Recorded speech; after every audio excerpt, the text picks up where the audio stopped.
Media.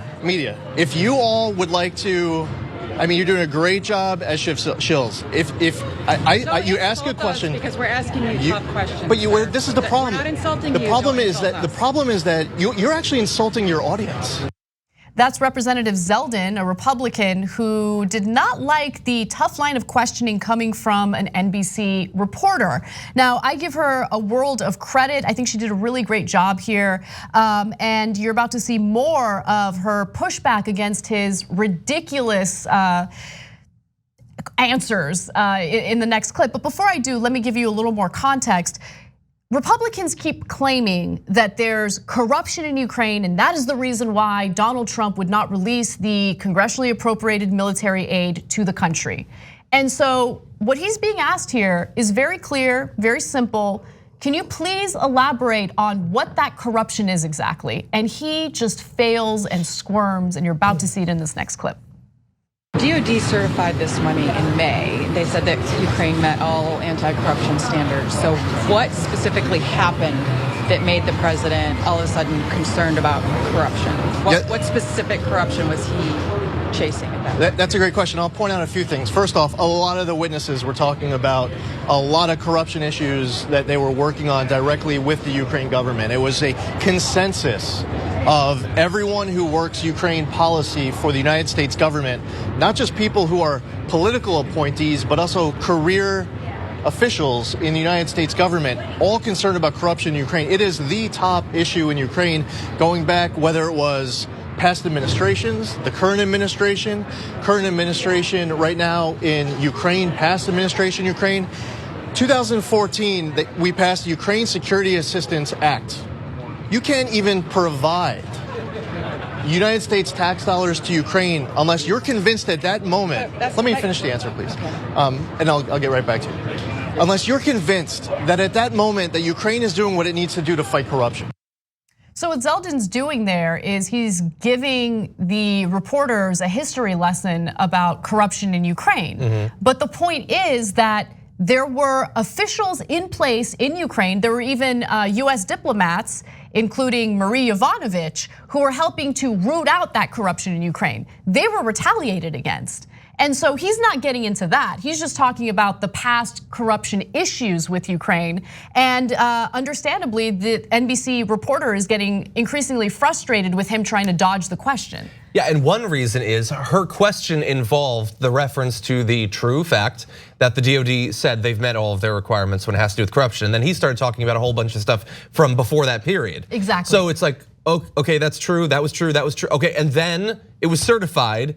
It was legally allocated. So why did the president, a guy who doesn't know anything about anything you're saying, by the way, he doesn't know about the history, probably doesn't even know about what the DOD did. So why was he suddenly concerned? And what's really interesting, what I would have liked to have asked him was, we had this last week, we had the identification of Kellyanne Conway that they only released the money like the day after they found out that the whistleblower was talking to Congress. And she said, it's just coincidence, has nothing to do with it. Okay, fine. Let's say I agree with you.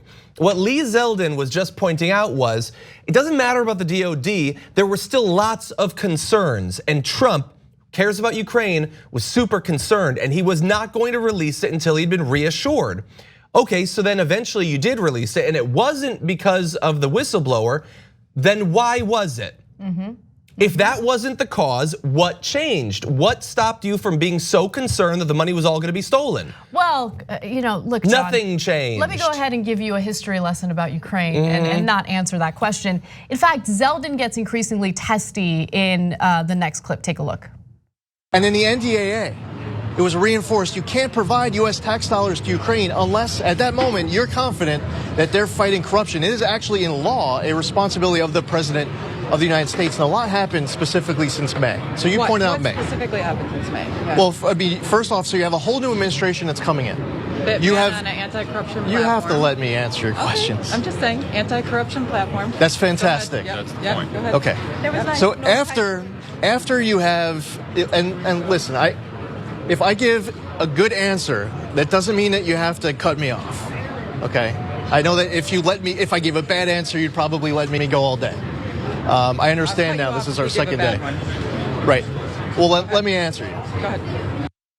Yeah, He was giving a bad answer, and she did step in to call him out for dodging the question. Yeah. So I believe that I know everything that was going through his head there, and it might seem at first that it's just like frustration or Such a great picture. Oh my God, I don't even want to be in the split screen of that. So it's not just frustration. It's not just the normal Republican, like I hate the media.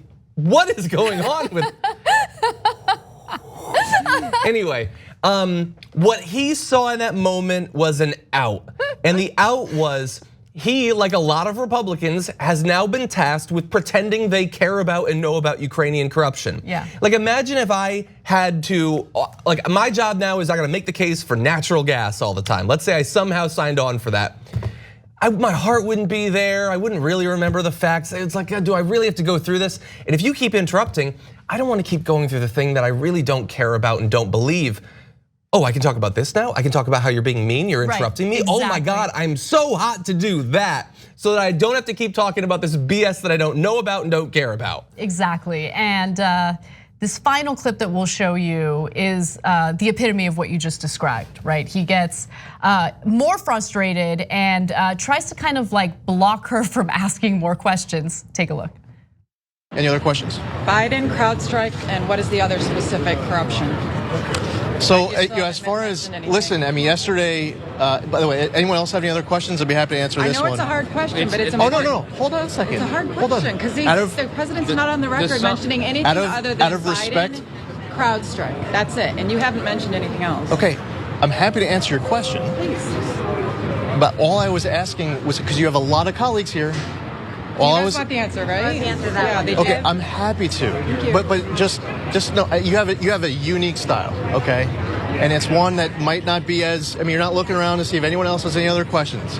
But if you You're want, not answering it.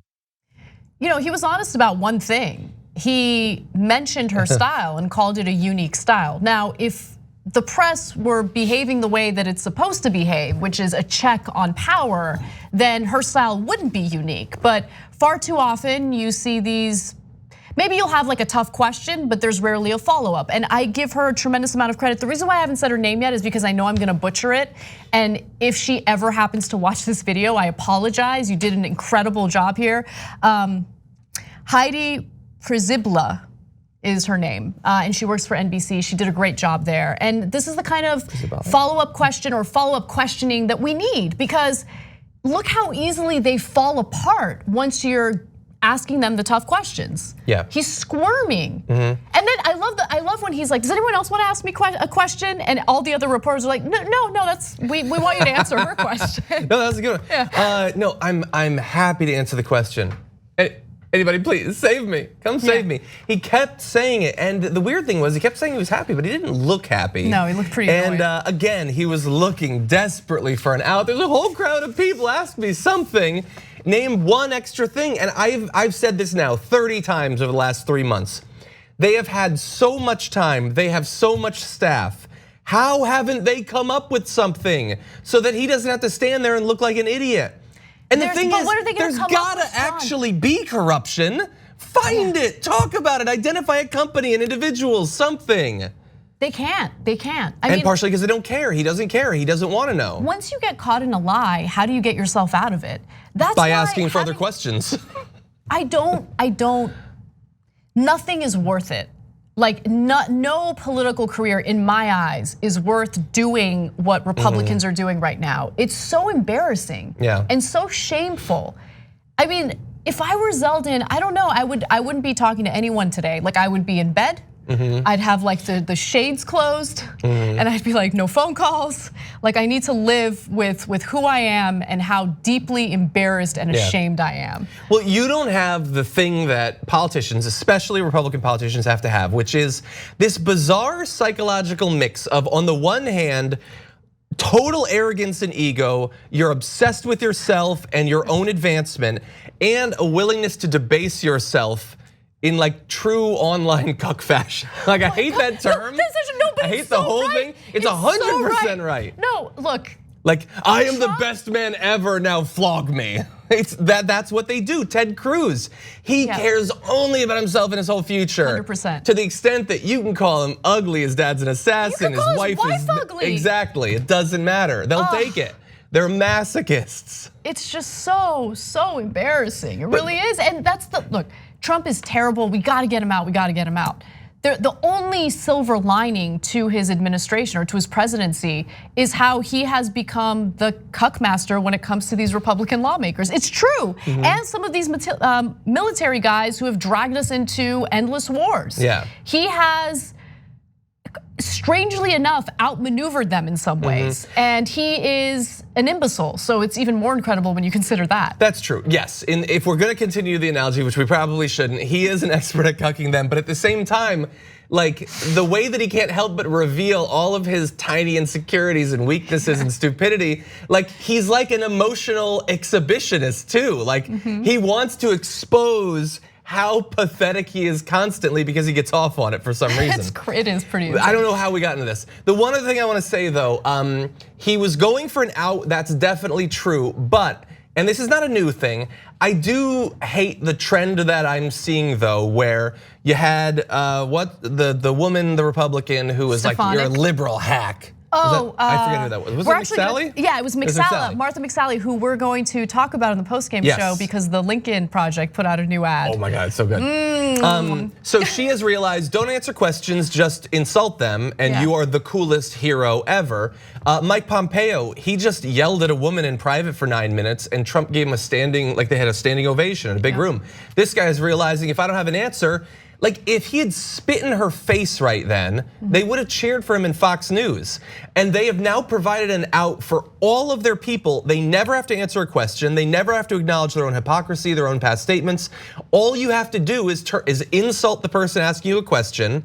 And the thing is that the audience on the right, they don't want the truth. They want to own the libs. Well, Nando made a really great point on the show on Monday. I wasn't here, but he said something along the lines of Republicans don't care about figuring out whether a crime was committed or not. They want to figure out how to get away with the crime. And I think that's the devastating difference between the right and the left, but I also don't want to be too naive about the left. I mean, the left never ceases to amaze me with their own issues. But I really don't think that Democrats would lie to the American people and cover up for a president's crimes to the extent that Republicans have. Yeah, or they might, but in terms of a performance like that, I don't think that we've seen a great Democratic example of that much of a willingness to, no matter how bad it looks, just pretend that nothing's wrong and then turn the guns on the person asking you a question. Yeah, absolutely. Yeah, and anyway, in any event, even if there are good examples, I don't want to see more of that. I don't like the normalization of it. I totally agree, yeah. Thanks for watching the Young Turks, really appreciate it. Another way to show support is through YouTube memberships. You'll get to interact with us more. There's live chat emojis, badges. You've got emojis of me, Anna, John, JR. So those are super fun. But you also get playback of our exclusive member-only shows and specials right after they air. So all of that, all you gotta do is click that join button right underneath the video. Thank you.